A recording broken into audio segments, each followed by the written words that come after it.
શ્રી ગણેશાય નમઃ. ત્રિશુળ ચેનલમાં તમારું સ્વાગત છે મિત્રો. આજે હું તમારી સમક્ષ લઈને આવી છું નવરાત્રિના પ્રથમ દિવસ મા શૈલપુત્રીની કથા અને વાર્તા.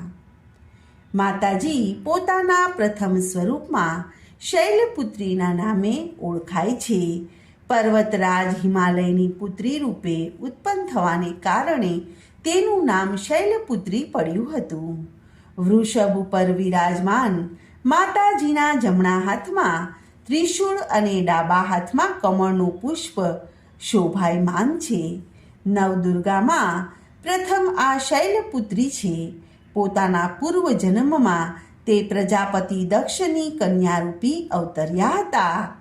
ત્યારે તેમનું નામ સતી હતું અને તેમનો વિવાહ ભગવાન શંકર સાથે થયો હતો. એકવાર પ્રજાપતિ દક્ષે મોટો યજ્ઞ કરવાનો સંકલ્પ કર્યો અને પછી બધા દેવી અને દેવતાઓને આમંત્રણ આપી દીધું. પણ દેવોના દેવ મહાદેવને આમંત્રણ ન આપ્યું.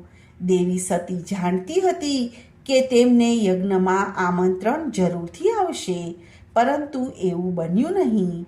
આમંત્રણ ન આવ્યું. તેથી ભગવાન શિવે દેવી સતીને યજ્ઞમાં જવાની ના પાડી અને કહ્યું કે આપણે ત્યાં જવું ઉચિત નથી. પણ સતી માન્યા નહીં અને વારંવાર યજ્ઞમાં જવાનો આગ્રહ કરતા રહ્યા. સતીના ન માનવાથી શિવે તેની વાત માનીને યજ્ઞમાં જવાની અનુમતિ આપી દીધી.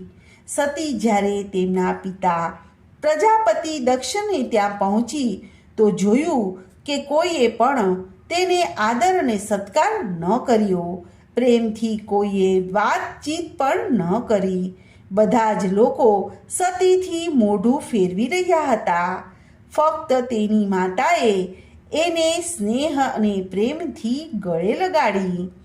સતીની બીજી અન્ય બહેનોએ તેનો મજાક ઉડાવી રહી હતી અને સતીના પતિ ભગવાન શિવનો તિરસ્કાર કરી રહી હતી.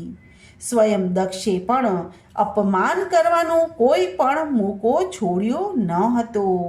એવો વ્યવહાર જોઈને સતી દુઃખી થઈ ગયા અને પોતાના પતિનું અપમાન સહન ન કરી શક્યા. અને પછી સતીએ એવું પગલું ભર્યું કે સ્વયં પ્રજાપતિ દક્ષે પણ કલ્પના ન કરી હતી. સતીએ એ જ યજ્ઞની અગ્નિમાં પોતાનું શરીર સ્વાહા કરીને પોતાનો પ્રાણ ત્યાગી દીધો. ભગવાન શિવને જેવી ખબર પડી તે તો દુઃખી થઈ ગયા. દુઃખ અને ગુસ્સાની જ્વાળામાં તપતા શિવ શંભુએ યજ્ઞને ધ્વસ્ત કરી નાખ્યો અને એ જ સતી એ ફરીથી હિમાલયને ત્યાં જન્મ લીધો અને ત્યાં જન્મ લેવાને લીધે તેનું નામ શૈલપુત્રી પડ્યું હતું. તો મિત્રો, આવી રીતે શૈલપુત્રી માતાજીનું પ્રાગટ્ય થયું હતું.